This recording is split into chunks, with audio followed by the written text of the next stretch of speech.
Welcome back to BioBoom, your trusted source for in-depth biotech investment insights and the latest updates on FDA news and catalysts. Today, we are diving into everything investors and industry professionals need to know for the week of August 18th, 2025. From crucial regulatory developments and significant clinical milestones to expert analyst perspectives and upcoming industry events, this comprehensive update will equip you with the knowledge to navigate the fast-evolving biotech sector with confidence and precision. As we look ahead to the week of August 18th, it is important to recognize that biotech markets may experience increased volatility driven largely by regulatory shifts and critical FDA catalysts. One of the key focal points this week is the recent leadership changes within the Food and Drug Administration. Such shifts at the top of the agency have the potential to influence how upcoming drug approvals are evaluated and how pipeline risks are perceived by investors. Leadership at the FDA plays a pivotal role in shaping regulatory policies, guidance documents, and enforcement strategies, all of which directly impact biotech companies and their stock valuations. Staying closely attuned to any statements or actions from the new leadership will be essential for understanding how the regulatory environment might shift in the near term. In the small-cap biotech space, companies like Salarius Pharmaceuticals and Entero Therapeutics are taking strategic steps to maintain their NASDAQ compliance by consolidating shares through reverse stock splits. While this can be seen as a technical maneuver, it also reflects broader challenges faced by smaller biotech firms in maintaining liquidity and investor confidence amidst ongoing market pressures.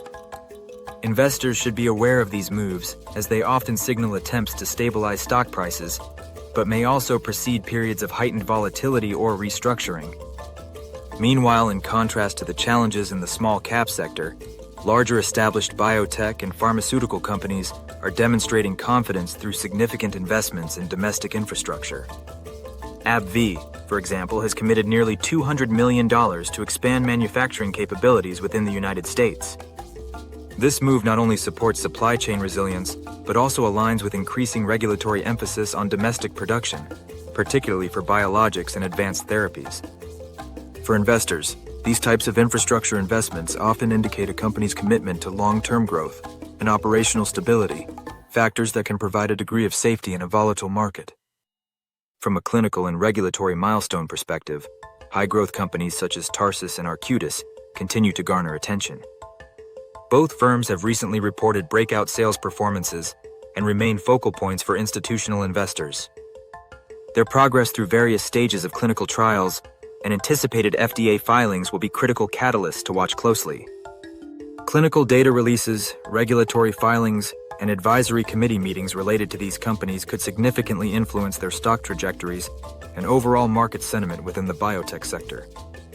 Turning to market sentiment and analyst perspectives, the outlook for biotech this week blends cautious optimism with strategic conviction. Leading financial analysts recommend a diversified approach to navigating the sector. This typically includes a balanced mix of large-cap pharmaceutical companies with strong dividend histories, commercial-stage biotech companies that are showing early revenue traction, and a selective number of high-risk clinical-stage companies offering the potential for outsized returns. Such a strategy allows investors to manage risk while positioning themselves to benefit from the next wave of breakthroughs and approvals. Wall Street continues to express bullish sentiment on several key names. Regeneron stands out as a company with strong upside potential, supported by consistent revenue growth from flagship products such as Dupixent and Eylea. Moreover, Regeneron's pipeline includes several promising candidates currently undergoing regulatory review, which could provide significant catalysts if approved. Similarly, Viking Therapeutics is attracting considerable interest due to its innovative work in the GLP-1 and GI agonist space. Analysts are projecting potential gains exceeding 150% based on the company's progress and anticipated clinical milestones. Another significant highlight this week is Insmed, which has recently received FDA approval for brensocatib, now branded as Brinsupri.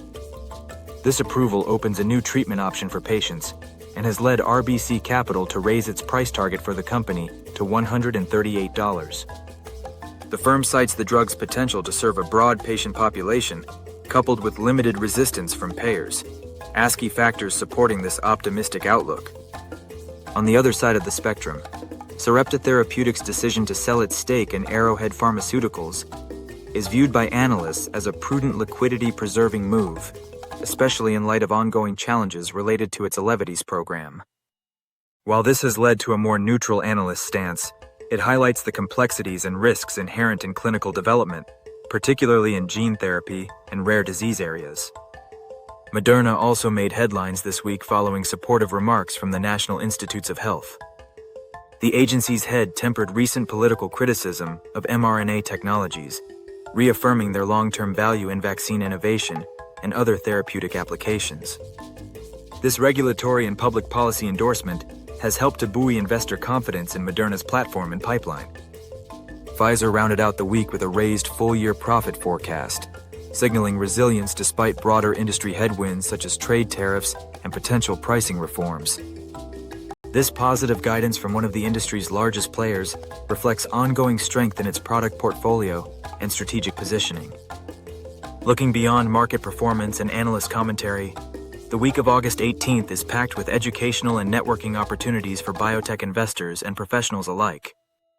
The Bioprocessing Summit in Boston will convene leaders from manufacturing, analytics, and quality control sectors to share the latest advances in bioprocess innovation.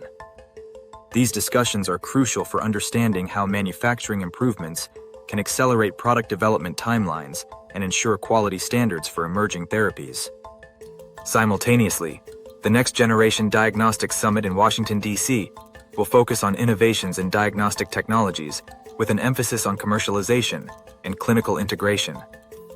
Diagnostics remain a key area of growth within biotech, as new tools improve disease detection and patient stratification, thereby enhancing the effectiveness of targeted therapies. Additionally, for investors seeking to sharpen their engagement strategies, a virtual tutorial on the RESI partnering system is scheduled. This session will offer practical guidance on navigating investor outreach and follow-up processes, empowering attendees to build stronger relationships with potential backers and optimize their capital raising efforts. In summary, the week of August 18th offers a rich tapestry of regulatory developments, clinical milestones, market dynamics, and educational opportunities. Staying informed on FDA leadership changes, regulatory reviews, and clinical data releases will be vital to identifying catalysts that can move the market. Equally important is monitoring analyst sentiment and strategic company moves that may signal emerging trends or risks. Thank you for tuning into BioBoom. We are dedicated to delivering timely, accurate, and actionable insights to support your biotech investment decisions. Be sure to subscribe and enable notifications to stay ahead of the curve. We will continue to bring you expert analysis on FDA developments, key clinical catalysts, and market trends that shape the future of biotech investing. Until next time, stay informed, stay strategic, and happy investing.